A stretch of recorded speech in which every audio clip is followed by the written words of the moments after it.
सशक्त भारत चैनल से मैं हरिकेश्वर राम। आज हमारे साथ है पिंटू भारती जी, जो दशरथ मांझी शिक्षण संस्थान चलाते हैं। अभी इनका शिक्षण संस्थान चल रहा है गया में। गया के कहाँ पर चल रहा है? और खिजरसराय में। और ये गरीब बच्चों को पढ़ाते हैं और उसको अच्छे स्कूल में डालने का प्रयास करते हैं, इस नवोदय विद्यालय में। तो ये बड़ा अच्छा काम कर रहे हैं। तो सोचे कि आज आए हुए थे तो इनसे थोड़ा सा बात किया जाए और आप लोगों को बताया जाए। तो पिंटू जी, आपका काम का मूल उद्देश्य क्या है? किस रूप में आप उसको आगे ले जा रहे हैं? सर, सबसे पहले धन्यवाद सर। एक्चुअली जो हमारा उद्देश्य है एजुकेशनल, ऐसा एक प्लेटफॉर्म तैयार करना जहाँ पे उन परिवार के बच्चों को भी शिक्षा की मुख्य धारा में जोड़ा जाए जिनके परिवार अनपढ़ है। आज भी 76 साल के बाद भी, आज़ादी के 76 साल के बाद भी हमारे बच्चे अनपढ़ रह रहे हैं। ये बहुत दुखद बात है। ये सब चेतना बच्चों को जगाने के लिए सुदूर एरिया में मैं कार्य कर रहा हूँ सर। शहर से सुदूर एरिया में जाकर के उन बच्चों को जिनके माता पिता अनपढ़ है, उन बच्चों को ला करके जो मेधावी बच्चे हैं उस पर मैं अभी फोकस कर रहा हूँ। उन बच्चों को मुख्य धारा में ले जाने के लिए उनको नवोदय विद्यालय जैसा प्लेटफॉर्म देने की कोशिश कर रहे हैं। पिछले 2 वर्षों में 2022 में भी एक बच्चा हमारा पास हुआ था, गया जिला का रहने वाला था। इस वर्ष भी 2023 में भी एक बच्चा हमारा पास हुआ, वो भी गया जिला में रहने वाले, और उसका नामांकन जेठियन में हुआ है। तो उन बच्चों को 12th तक तो फ्री ऑफ कॉस्ट और एक सीबीएसई बोर्ड से पढ़ने का मौका मिला सर।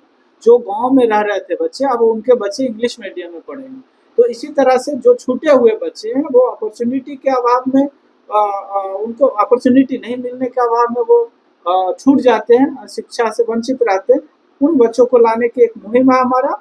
ये दशरथ मांझी शिक्षण संस्थान के बैनर तले करते हैं, जिनमें अपने महानुभाव गार्जियन का अनुभव सहयोग मिलता है। तो उन बच्चों को हम ऊपर भेजने की कोशिश कर रहे हैं, शिक्षा में मुख्य धारा में जोड़ने की कोशिश कर रहे हैं। आप कहाँ तक पढ़े लिखे हैं? आपने मान लीजिए कि आप सुनते हैं कि आप भी नवोदय विद्यालय के ही प्रोडक्ट रहे हैं और दिल्ली यूनिवर्सिटी से आपने ग्रेजुएशन किया है। इसके बावजूद भी इस तरह का बात, इस तरह का दिमाग में आपका बात कहाँ से आया, कैसे आया? सर एक्चुअली मैं जब अंबेडकर विद्यालय में जब पहला क्लास में गया तो अंबेडकर विद्यालय में मेरा नामांकन हुआ। 5th क्लास में मैंने नवोदय एग्जाम पास किया। 6 में मेरा एडमिशन नवोदय विद्यालय राजगीर में हो गया। पुनः मैं पटना आ गया। पटना में इंटरमीडिएट पटना कॉलेजिएट से करने के बाद दिल्ली चला गया। वहाँ पे दिल्ली यूनिवर्सिटी में मैंने एडमिशन लिया, फ्रेंच ऑनर्स करना शुरू किया। 2 सालों तक मैंने वहाँ कंप्लीट किया कोर्स, 2.5 सालों तक कंप्लीट किया। इवन लास्ट ईयर में मुझे ऐसा परिस्थिति आया कि मुझे ड्रॉप आउट करना पड़ा। अच्छा। तो ड्रॉप आउट होने के बाद मेरा करियर थोड़ा सा विचलित हो गया, मैं क्या करूँ ना करूँ करियर के प्रति। फिर व्यक्तिगत मेरा उलझने बढ़ी, तब मैं ड्रॉप आउट हुआ। तो मुझे एहसास हुआ कि जो बच्चे गांव से जाते हैं, इतना अच्छा माहौल होने के बाद मेरे जैसा बच्चा ड्रॉप आउट हो रहा है, तो और सब जो वंचित परिवार के बच्चे उनको कैसे एजुकेशन दिया जा सके। यही सोच लेकर के मेरे जैसा बच्चा ड्रॉप आउट ना हो, इसके लिए मैं मुहिम चला रहा हूँ। कोई भी बच्चा मेरे पास आता है तो मुझे पढ़ना है, इसके लिए जीव जान लगा देते हैं और उन बच्चों को विशेष मुहैया सुविधा मार्गदर्शन कराते हैं ताकि उच्च शिक्षा अध्ययन कर सके। तो अभी तक कितना सफलता मिला? कितने लोगों तक अभी तक आप भेज पाए?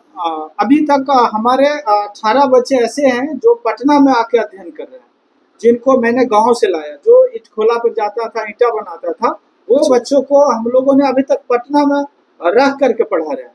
और कुछ ऐसे बच्चे हैं जो कि जॉब की तैयारी में है। विद इन 1-2 ईयर हम लोग उसको सफलता के रूप में देखेंगे। डेफिनेटली हम देखेंगे सर। जो बच्चा मैंने बचपन से पढ़ाया है वो बच्चा को अब सफलता आने वाली है। पुनः अब अभी हमारा 2 रिजल्ट हुआ। पिछले 2022 में एक बच्चा कुंदन कुमार का एडमिशन जेल में जेठियन में करवाए हैं, और एक हमारा राम ईश्वर भूया का बच्चा उमंग राज, जो एक मजदूर थे, उनके बच्चे को हम लोगों ने नवोदय में भेजा है। अब वो तभी सफल हो पाया जब हम लोग उसको एक माहौल दिए, प्रॉपर जगह पे उनको परवरिश किया, साल 2 साल उनको मेहनत करवाया और इसके परिणाम स्वरूप हमें ये उपलब्धि मिली है सर। और आगे क्या कमल को और आगे पढ़ाने में क्या आप सोचते हैं, कैसे मान लीजिए क्या जी डेफिनेटली सर, इस मुहिम में मैं चाहता हूँ कि उन वंचित परिवार के बच्चों में भी IAS IPS पैदा हो। मुझे मौका नहीं मिला है लेकिन उन परिवार में भी मैं देखना चाहता हूँ। इसके लिए आप जैसे बुद्धिजीवियों को मार्गदर्शन मिल रहा है, आप जैसे लोगों के वो हमारा मिशन विजन बनाया जा रहा है और उस पे हम लोग एक सार्थक कारगर कदम बढ़ा करके चल रहे हैं। निश्चित तौर से हम लोगों की सफलता मिलेगा सर। और तो क्या गया में सेंटर कोई बना रहे हैं क्या? डेफिनेटली इस पे हम लोग काम कर रहे हैं सर। पिछले 3 महीना पहले हम लोगों ने एक जमीन भी हमारे सहयोगी के माध्यम से खरीदा गया है बोध गया रामपुर में। उस जमीन को खरीद चुके हैं, तो उस पर बिल्डिंग बनाने की प्रक्रिया में लगे हुए हैं। लोगों से सहयोग ही हमारा एक व्यक्तिगत संबंध ही एक रास्ता है जिसके माध्यम से हम उन बच्चों को सेवा कर पा रहे हैं। तो निश्चित तौर से हमारे एक बिल्डिंग हो, उसमें हम लोग के बच्चे अभी 15 पढ़ रहे हैं तो 1500 पढ़े, इसके लिए हम कार्य अग्रसर है सर हमारा कार्य, और इसी रूप में बढ़ रहे हैं सर। आपने सुना पिंटू भारती जी किस तरह से अपने एजुकेशन को प्राप्त किया, नवोदय विद्यालय से पढ़ा और छात्रों के बीच जो गरीब बच्चे हैं उनको मुख्य धारा में लाने के लिए ये लगातार प्रयासरत हैं।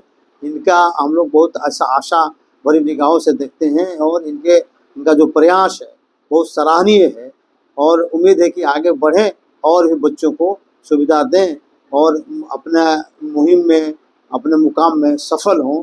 जय भीम साथियों, जय भीम। चलिए हो गया।